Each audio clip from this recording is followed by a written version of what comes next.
All right, now remember, the video of this is going to be online. So if you get going through the review and you get stuck on a part, make sure you go to my website and it'll be on there. Okay. Okay, so on this one, the biggest thing that it wants, it gives you all this information up here, and then it tells you it wants the 3 angles of the garden. So the only angles that you really need to find are the angles that are inside of that triangle. Okay? All right, so then we need one more here.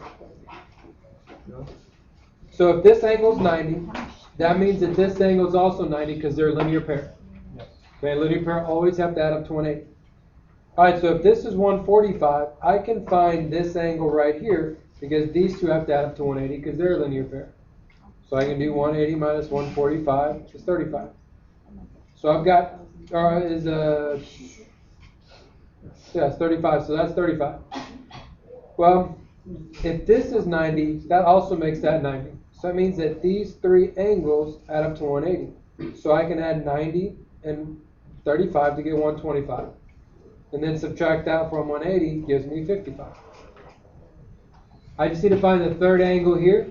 These 2 angles right here are alternate interior. Okay, so they're congruent.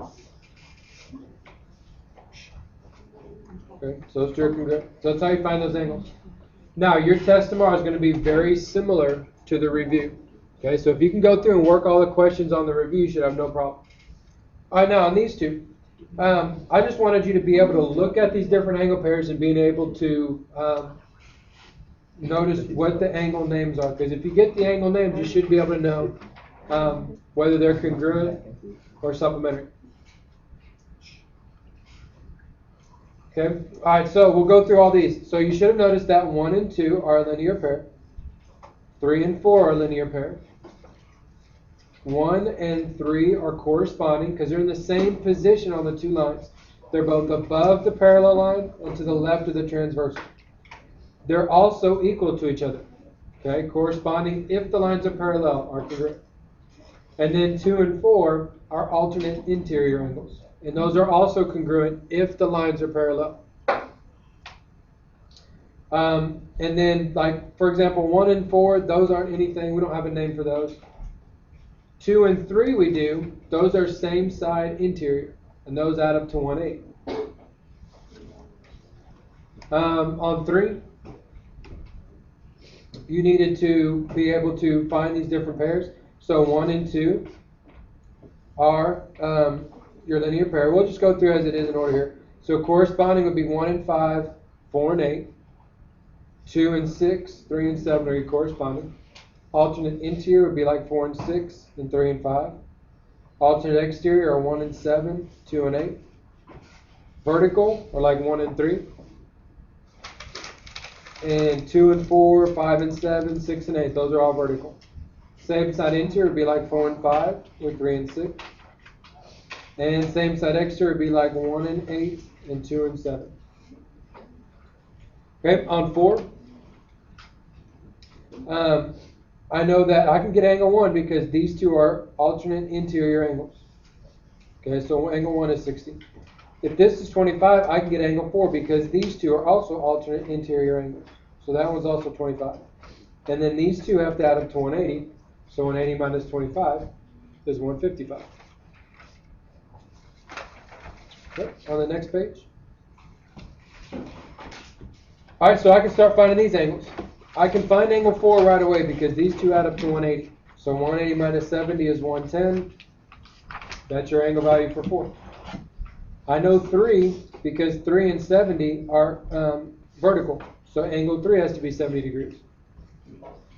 I can get angle 1 because angle 1 and angle 3 are corresponding. So they're equal. And then 1 and 2 are a linear pair. So if that's 70, angle 2 has to be 110.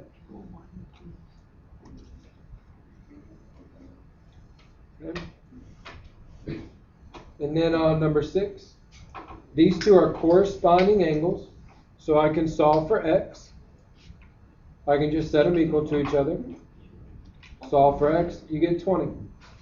So I want the missing angle, so I plug in 20 for x. So 6 times 20 is 120, minus 40 is 80. So that's 80. which makes angle 280 because they're alternate interior angles. And these two are corresponding, not corresponding, these two are a linear pair. So that makes angle 1 100 because you have to add up to 180. On 7,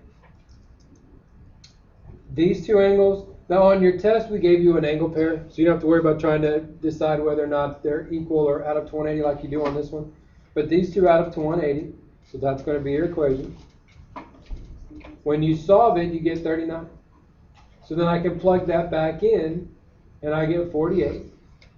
Well, angle 1 and that's 48 degrees. Those add up to, those are linear pairs, so they add up to 180. So that makes this 132. Well, this angle that's 48 and angle 2 are corresponding, so those are equal. So they're 48. And 8 was the same thing, so you didn't have to do that one.